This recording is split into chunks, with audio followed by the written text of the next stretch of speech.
Il y avait les cours de Shauna Roberts. La prof avait pris un jeune qui dansait sur du Drake. Il devait avoir même pas 18 ans. Je le trouvais pas bon danseur. Mais c'était lui qui avait été pris pour la job. Je me demandais c'était quoi les critères d'embauche.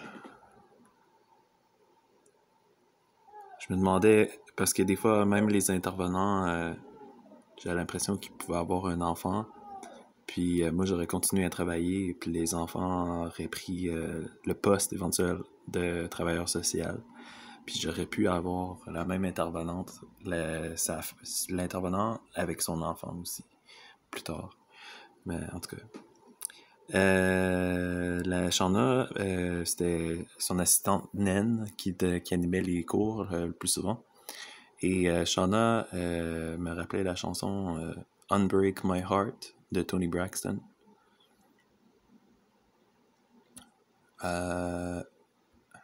J'ai fait quelques cours à Studio Montréal Paris. Je voulais vraiment participer, mais souvent je pouvais pas parce que ça coûtait trop cher. J'étais pas le style à vouloir compétitionner puis être meilleur que les autres. Je voulais juste réussir les moves ou du moins faire de mon mieux puis danser, genre. Je voulais juste danser. Genesis, le B-Boy, était là aussi à aller voir les performances à Montréal-Paris. La dernière quote que j'ai vue du Rage, il y avait quelqu'un qui avait dit « Qui est le loup qui gagne? C'est celui que tu nourris. » Moi, je faisais juste mes propres slogans comme Rage, crie au loup, par exemple. Dans ce temps-là, on entendait parler des Indiens qui avaient été violés dans les écoles, qui avaient perdu leur culture, qui étaient tombés dans l'alcool. J'avais été visiter un petit peu un centre indien, brièvement. Il y avait un film que j'avais vu à l'OSM que c'était des Indiens qui habitaient dans une réserve qui avait pas d'électricité, il fallait qu'ils marchent loin pour avoir leur eau, alors qu'il y avait un barrage hydroélectrique qui était en train de se faire bâtir juste à côté. Alors on leur demandait ils demandaient d'avoir qu'on leur fournisse l'électricité, sauf qu'on refusait de donner l'électricité à la réserve.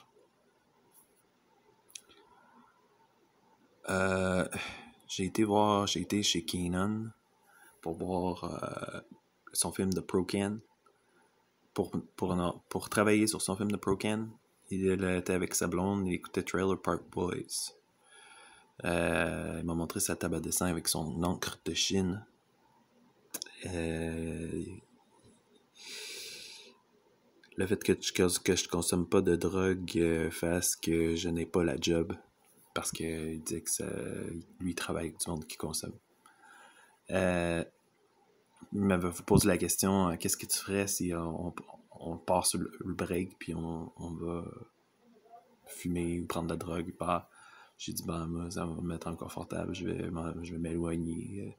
Il dit, ça, c'est pas cool.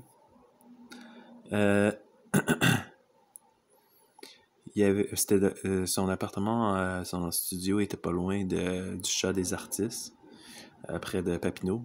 En ressortant, j'ai rencontré une des filles de Sparcap qui était une gothique dans le subway. On s'est salué.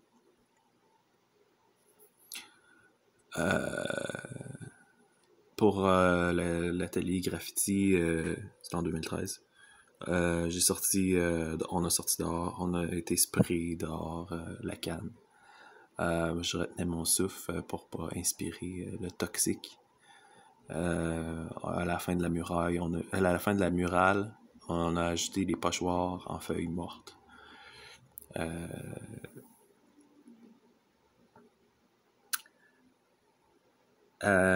C'est que la fille de Studio Biz avait dit qu'elle dansait à Urban Element, qui était près du métro Jean Talon. Alors j'ai décidé d'y aller.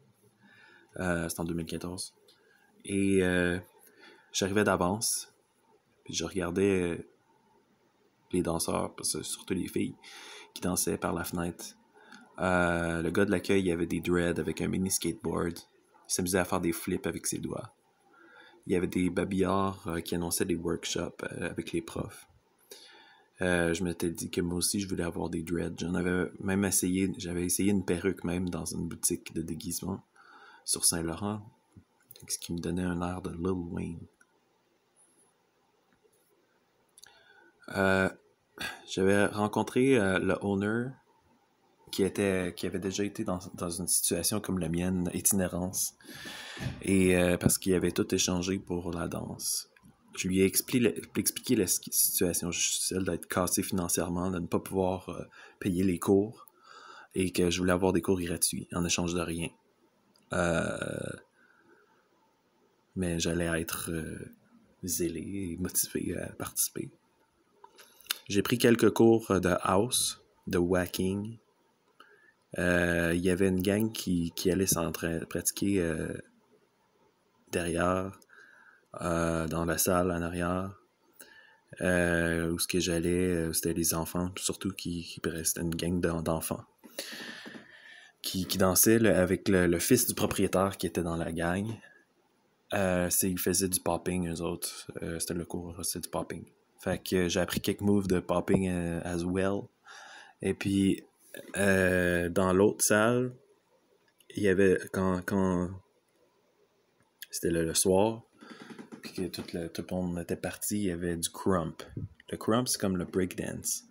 Il y a un cypher, mais le monde, il se jette pas à terre. Il reste debout pour faire les mouvements. Mais la gang, elle criait fort pour encourager. C'était vraiment loud. Je me souviens que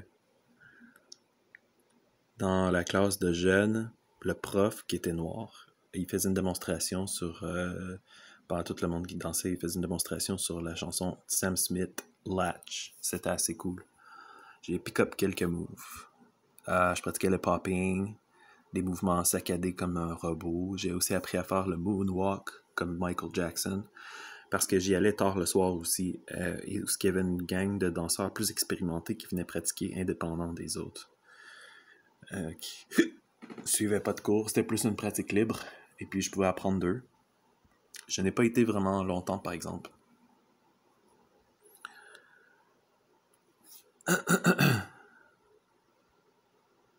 Je m'étais filmé quelques fois en faisant du break avec mon cell. J'ai uploadé quelques vidéos, je pense 2 ou 3. J'étais assez content de ce que ça avait l'air. J'ai montré aussi la vidéo à Geneviève, ma prof. Elle trouvait ça bien. À Urban Element, je m'étais filmé aussi. Et puis je bougeais les jambes plus que le reste du corps. Ça me rappelait la danse de Riverdance. Le prof de house était plus expérimenté des profs. Il était là depuis le début. Quand on dirait qu'il patinait quand il faisait ses mouvements. Il y avait il y avait une fille dans le cours qui avait l'air d'avoir pas confiance en elle. Et puis on s'était parlé un peu. Elle dansait pour les mêmes raisons que moi, pour prendre confiance en soi et être mieux dans sa peau. Elle me faisait penser un peu à la fille de Twilight. Et elle avait les dents croches, c'est méchant de dire, mais bon. On a été parler dehors aussi. On était comme un peu amis, mais on s'est pas vu vraiment longtemps. Sur le mur en arrière de la classe, il y avait une graffiti. Pas aussi cool que les studios que je voyais sur Internet, mais quand même. Il y avait un studio à Boston que j'aurais voulu aller. C'était une fille sur YouTube qui dansait du jazz sur la tune Black and Gold. Ça m'a vraiment motivé et inspiré cette vidéo. Je feuilletais les magazines dans le Belgio quand j'étais à Mission Bon Accueil.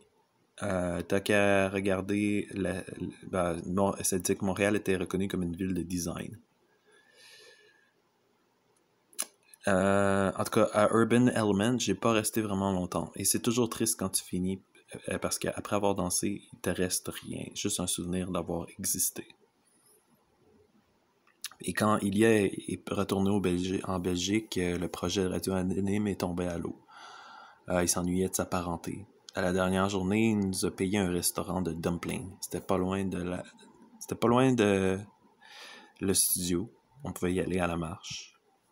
On est allé toute la gang. Vanessa était là aussi et on a pris une photo ensemble. Ils ont amené de la bouffe au milieu de la table et on pouvait piger comme on voulait. C'était pas le genre de place que tu sais pas trop quoi faire pour être à ta place. Tu pouvais être bien dans ta peau dans ce lieu. Je pouvais être la même personne que j'étais. Il y a été remplacé par une sexologue qui avait gradué de l'université. Son nom c'était Kim Archambault, je crois. Elle avait pas le même vibe. Et je pense que Vincent se plaignait de moi derrière mon dos. Je comprenais pas pourquoi ma réputation était salie. Parce que j'avais essayé d'aider, coacher Vincent. Rita aussi a commencé à me regarder croche. Je comprenais pas ce qui se passait. Les rumeurs peut-être étaient basées sur rien. Betty m'a texté en 2020 que non, je ne fais plus de radio, mais j'ai croisé quelquefois Kim et d'autres jeunes de la radio. Le projet de radio a été abandonné par la radio CIBL. L'anonyme a essayé de le faire en ligne, mais le projet n'était pas aussi populaire. C'est moi qui était trop nostalgique du temps à la radio live pour faire des capsules en ligne. C'est bien que tu continues ta musique, tu jouais de la guitare. C'était une de mes fans. Betty était toujours une supporteuse, une encourageatrice hors pair. J'ai que du bon à dire de Betty. Donc c'est pas tout le monde qui aimait pas qu'est-ce que je faisais à la radio. Puis encore une fois, après que je sois parti, le projet s'est terminé. C'est comme la même chose qui s'est arrivé avec Raj. Mais c'était Kim qui est arrivé comme un bulldozer, puis elle m'a renvoyé. Je veux pas dire de la chenoute de quelqu'un, mais j'ai juste pas su comment embarquer pour la suite du projet. Mais le projet s'est terminé parce que j'étais la source du projet, ou une des personnes qui était comme à la base, là.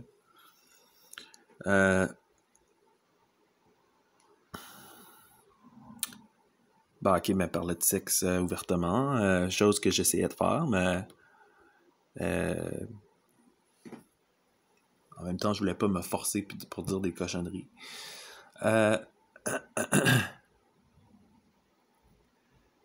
C'est que je pense qu'il y avait des personnes qui se plaignaient que mon contenu était inapproprié. On se demandait si c'était une émission qui était pour les enfants, appropriée pour les enfants. Chose que j'avais jamais pensé avant. Est-ce que c'est une émission familiale? Et parce que je promouvais, on dirait, le free love dans la façon que je parlais peut-être. Alors, on me mettait en garde de ne pas promouvoir ça puisque ça pourrait faire une augmentation des maladies comme le sida. Avant de quitter pour Toronto, j'avais salué Rita. On s'est vu sur le bloc de béton en rond au métro Berry-UQAM. C'était l'endroit où le monde habituellement allait se rencontrer.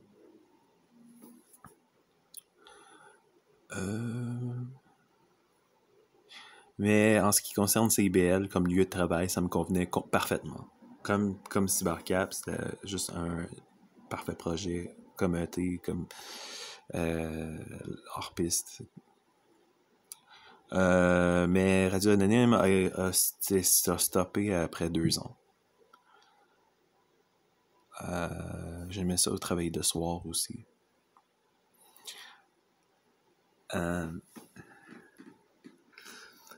Je dis pas que c'est moi qui est responsable du projet parce qu'il y a quand même beaucoup de personnes qui ont contribué à faire ce que ça a été. Alors, même avec Rage, je peux pas dire que ça vient de moi, puisque ça vient de tout le monde qui ont participé. Moi, j'étais juste là pour porter la voix des autres. J'ai sauté sur les opportunités qui se sont présentées. C'est tout. On avait environ 5000 auditeurs à l'antenne, à Montréal. Il y avait des replays en balado-diffusion sur Internet aussi, que je réécoutais à chaque fois pour critiquer ma voix. Mais ils sont disparus du site, alors je n'ai pas de preuves que ce projet a existé. Juste des souvenirs et quelques photos Facebook. Ilya Selecta a continué de faire de la radio en tant que DJ sur le web. Mais c'était beaucoup de dancehall, sa musique et hip-hop.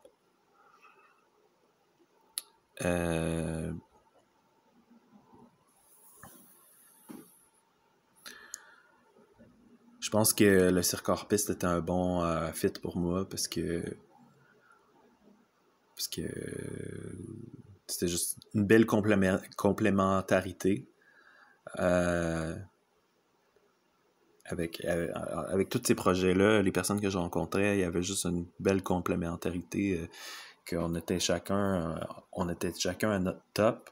On faisait chacun qu'est-ce qu'on était bon puis ce qu'on aimait de chacun notre bord. Puis ensemble, ça faisait quelque chose de mieux. Selon moi, le show du Capitole, ça a été le meilleur show avec hors-piste. Je me souviens qu'on s'était rejoint au café, au centre Père Sablon à côté de la salle où on pratiquait le show, qu'on avait monté le show.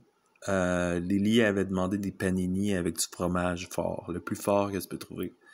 Il faisait beau, on s'est rejoint sur la terrasse. Les travailleurs étaient toujours inclusifs et gentils avec moi. Émilie, la nouvelle travailleuse sociale venue d'Europe, avait remplacé l'ancienne TS. Puis le gars qui avait le costume de plume, il m'a rencontré. Il m'a dit pourquoi tu te tiens avec ces personnes-là? C'est pas des. Tes amis sont du monde sale, en faisant référence aux participants. C'était pas la première fois qu'on critiquait mes amis. J'étais pas d'accord, mais j'avoue que des fois j'avais des pensées critiques envers ceux avec qui je travaillais. Où le monde pouvait me taper sur les nerfs, ou peut-être, oui, je pouvais trouver qu'il était sale. Mais ça reste que c'était mon monde. C'était moi qui allais décider mes amis. Et je pense que c'est important de pouvoir s'affirmer dans ce temps-là, quand il y a du monde qui critique tes amis.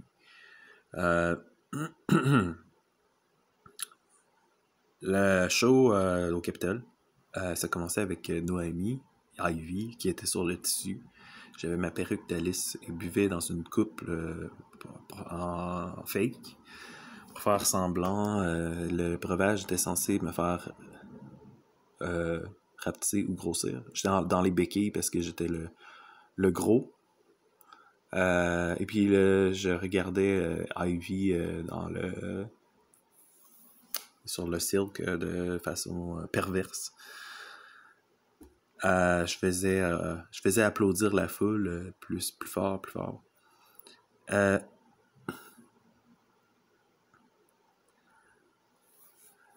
Je me souviens d'avoir rencontré Ivy justement en dehors des cours pour apprendre à la connaître avant qu'on fasse qu'on bâtisse notre numéro. Elle avait son ukulélé et elle m'a montré à jouer quelques accords. Elle jouait dans le métro. Nous sommes allés au restaurant du coin, dans un coin peu familier, dans le bout de Jean Talon, je pense. Elle m'avait dit qu'elle avait des gigs musicales, mais que c'était pas grand-chose. Je la trouvais bonne quand même. On a eu notre premier intensif au Ben Mathieu. Et c'était sur le thème du transport en commun, puisque je faisais beaucoup de métro dans ce temps-là. Je m'étais déguisé en Charlie, comme dans Où est Charlie, avec du tape sur mon t-shirt blanc. Et une tuque, je crois, avec les lunettes, les grosses lunettes. Et je marchais en Gollum pour monter sur scène, comme un monstre.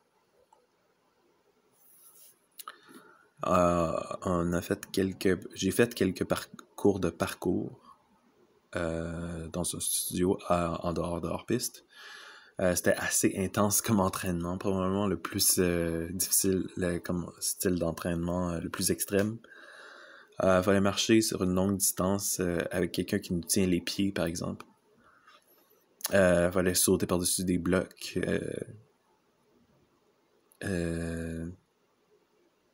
J'avais aussi revu le prof qui prenait sa marche dans le coin Laurier. Il faisait du parcours justement sur son chemin.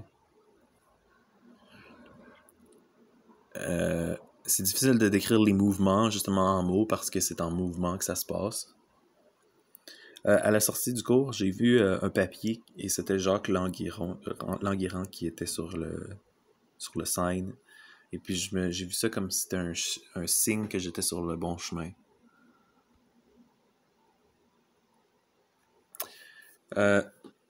J'ai oublié de dire que... Ah non, ça j'ai dit. Sur Facebook, je suivais Marie-Irène. Elle disait qu'elle était forever alone. Et j'ai pris mon courage à deux mains pour lui texter.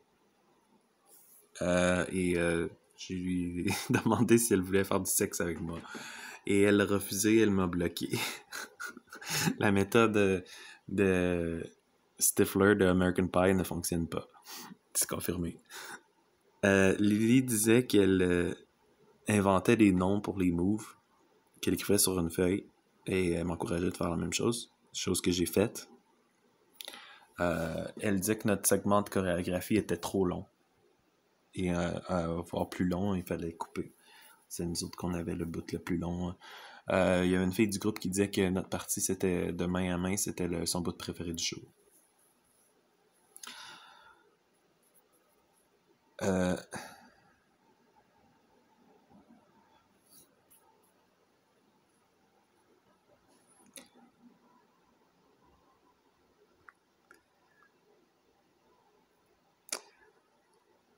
Au vieux Montréal, il y avait un duo de hula hooper près de la fontaine.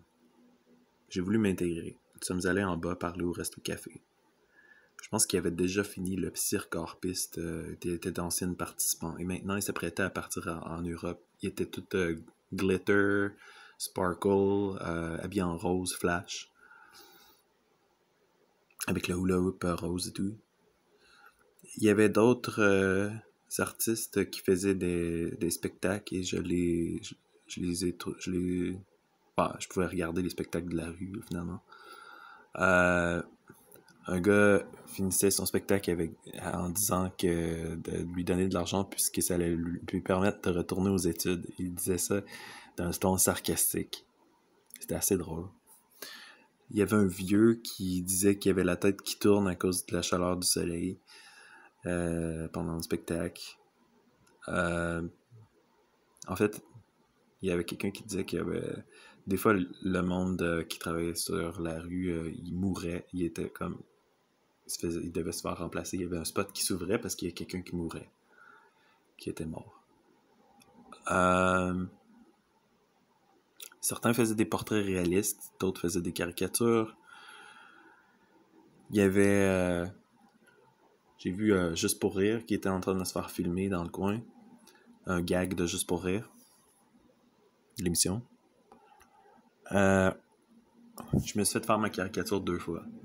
une fois en Darth Vader, mais je les ai pas gardés.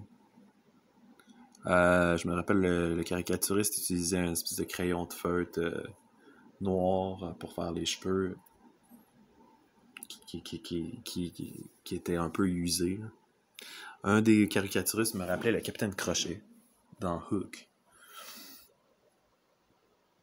Il y avait un gars qui travaillait même en hiver et c'était ingénieux son truc parce qu'il s'était inventé une bulle pour le garder au chaud.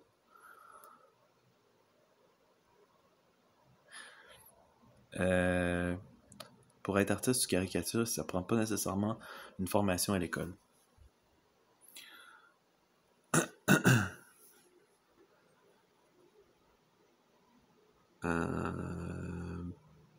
L'ambiance où il travaillait, c'était le party tout le tour.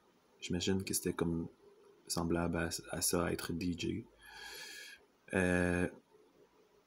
J'avais parlé à une femme qui était une des artistes qui faisait de la vente.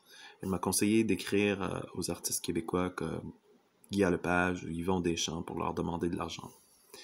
Elle m'a dit que Yvon Deschamps avait un show qui n'avait pas réussi, qui vivait dans la rue jusqu'à ce qu'il crée un show qui s'appelle Le Stitch Show et qui avait marché. J'étais à Mission Bon Accueil quand j'écrivais ces lettres. J'avais aussi écrit une lettre à Bono de YouTube pour demander de l'aide financière.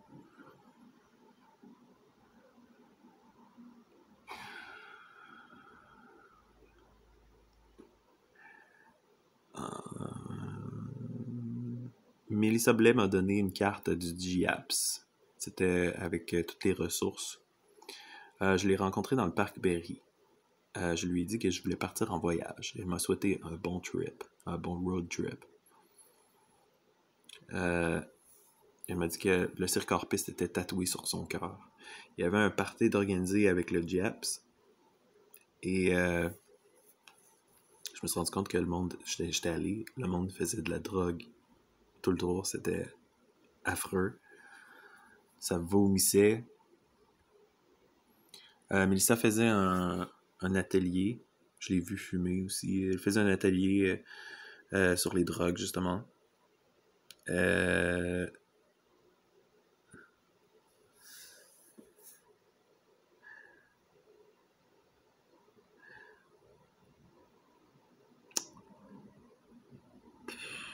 J'avais pas vraiment ma place, on peut dire, dans cet environnement.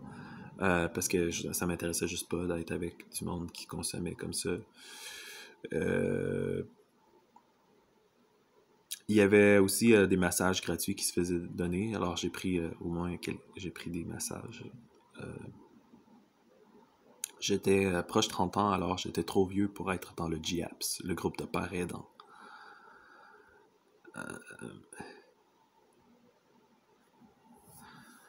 Il fallait cette soirée-là, la soirée du party, j'étais allé dans la gare centrale avec mes bagages parce que j'attendais mon autobus vers Toronto. Mon idée, c'était d'aller à Toronto puis prendre l'avion pour aller en Europe après, faire du backpacking. Puis dans la gare centrale, il y avait un autobus qui venait de New York. Je voyais le monde qui sortait. J'avais peur de perdre mes affaires. J'ai annoncé à Diane Aubin, ma psy de chez Pops aussi, que je quittais. J'ai annoncé aux B-Boys, à Jonas et P-Flow que je quittais. Je me demandais si ça leur faisait de quoi que je parte. Ils m'ont juste dit good que je m'en vais. Alors j'étais rassuré. D'ailleurs, à la fin de Hors-Piste, Lily avait dit au groupe d'aller voir ailleurs puis d'aller voyager. D'ailleurs, il y a beaucoup de personnes qui partaient. Alors, c'est ce que j'ai décidé de faire aussi avec le reste. Je me souviens qu'elle avait dit que j'étais mystérieux. Chose que j'ai aimée. Parce qu'on se disait nos qualités.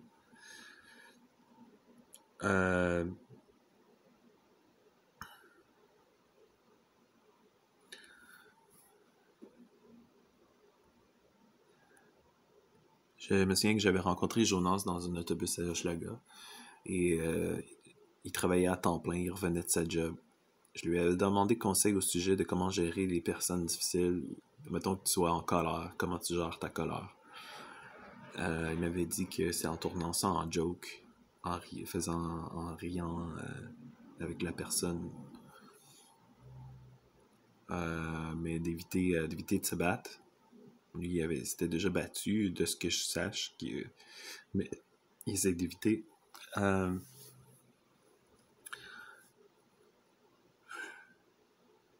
me souviens que pendant l'intensif, il y avait justement un moment de conflit comme ça. Et Lily avait mis un stop parce qu'il y avait trop de tension dans l'air. On a fait un cercle et on a fait une sorte de combat sans se toucher pour savoir qui était le dominant et le dominé. C'était avec Marky. Marky m'a donné un câlin à la fin. Affectueux, après qu'on soit comme confronté. On avait comme réglé le conflit de façon confrontante et non évitante. Ce qui était une nouveauté pour moi. Puis ça m'a fait du bien. Lily avait déjà beaucoup voyagé. Alors elle pouvait s'inspirer de d'autres cultures.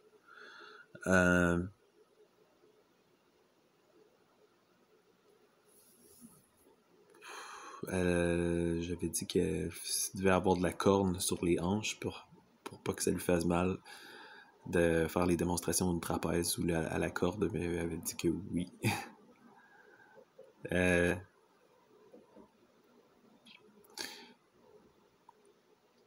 pense que j'avais une tendance à être un peu comme l'inspecteur Clouseau et je m'exprimais aux mauvaises personnes. Nous avons sélectionné un leader. Marky Mark avait un tatouage sur Triforce dans Zelda. J'aurais voulu plus tard. Je trouvais que des belles personnes que je pouvais copier pour le mouvement, ça aurait été Tomb Raider ou le gars dans Ocean's 11, le français dans Ocean's 11, ou le gars qui joue Darth Maul dans Star Wars Episode 1. Côté gymnastique. C'est vraiment trippant de faire de la gymnastique. Marky avait un costume de dinosaure qui me rappelait Barney. Caroline, je me répète.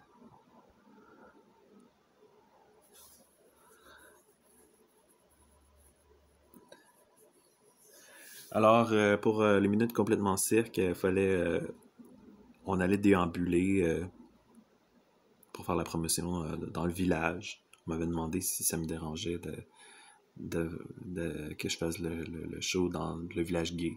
J'avais dit que non, ça me dérangeait pas. Au pire, c'est quoi le pire qui aurait pu arriver? C'est que les gars auraient été intéressés à moi. J'ai fait un cours de composition de musique et j'avais écrit une chanson qui s'appelait La vie monochrome, mais je trouvais ça poche. J'ai rencontré un musicien populaire qui faisait des tournées, il savait attirer des foules, qui était en train de prendre le même cours. Je voulais avoir une collection de fines herbes sur le bord de ma fenêtre, mais mon appartement ne me le permettait pas. J'avais fait un petit cours de fines herbes et tout.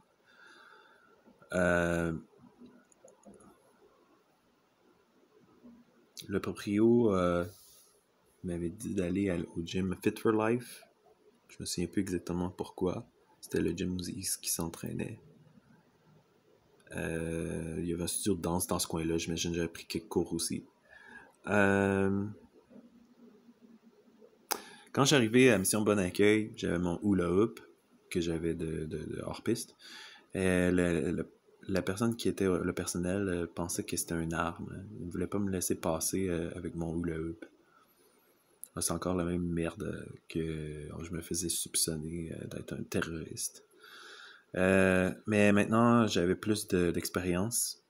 Je savais quoi dire, quoi ne pas dire, comment passer inaperçu. Je crois qu'une des raisons pourquoi Alexandra et moi ça n'a pas fonctionné, c'est que je la jugeais sur son corps.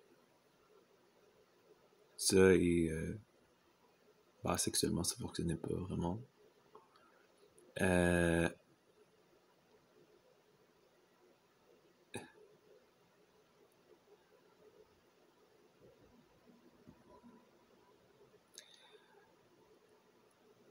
Je me souviens que j'avais été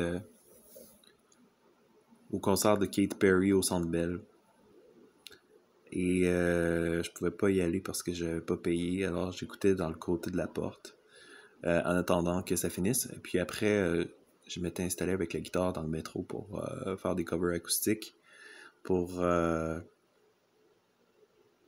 C'est là que j'avais trouvé que c'était le plus payant pour la quête. Une autre fois, j'avais quêté au métro Mont-Royal avec du dessin, sauf que le monde, il regardait mon dessin et puis il pensait juste que c'était une fille perdue que j'essayais de retrouver. J'ai quand même rencontré Christopher Williams, l'acteur du Monde de Christo. Ça fait que j'ai crié « Hey! » Nous sommes allés voir deux shows du Cirque du Soleil. C'était gratuit. Je catchais pas vraiment, je trouvais pas ça si hot. Probablement parce que je connaissais pas les acrobates. Il y en avait un qui était dans le chapiteau, dans un chapiteau, voulant dire une tente, avec une personne qui était déguisée en lézard et interagissait avec la foule. Il grimpait dans les échafauds au début. Il y avait des numéros aériens. C'était un show du Cirque du Soleil. À Mission Bon Accueil, un des intervenants avait de l'art au Musée des Beaux-Arts. Bref, il avait plus de succès en tant qu'artiste que moi. Et en plus, il avait un job d'intervenant. Ça m'a fait chier. Je suis allé à un atelier de peinture avec lui. Il m'a donné le défi de peinturer mon avenir. J'ai décidé que je voulais dessiner une chambre, comme quoi je voulais avoir ma chambre, et d'aller à Bora Bora. La peinture a été affichée dans la salle. J'ai rapidement été transféré dans le programme aux résidents, qui était semblable aux auberges du cœur, sauf que c'était un dortoir où tu entends toujours le monde se chicaner. J'entendais le monde qui disait « C'est quand la dernière fois que t'as baisé? » Puis bam, c'était reparti. Et on me forçait aussi de changer mes bobettes. On nous donnait des bobettes, il fallait faire la file pour des bobettes. La douche forcée. J'avais ma case, j'avais quand même mon coin. Et je lisais des textes spirituels et j'allais faire la file pour les repas qui étaient dégueulasses. Le matin, j'étais avec les autres aussi. Mais il y avait quand même une pièce silence, calme, où je faisais de la méditation aussi. Pas mal de méditation pour me calmer puis gérer mes émotions. Cette fois-là, c'était sans doute la dernière fois que j'allais dans un refuge. Je voulais m'en sortir. Et un des bons moyens de t'en sortir quand tu es dans un refuge, c'est que tu aies l'air confus. Parce que sinon, les intervenants ne trossent pas. Parce que t'es pas supposé d'être là si t'es pas confus.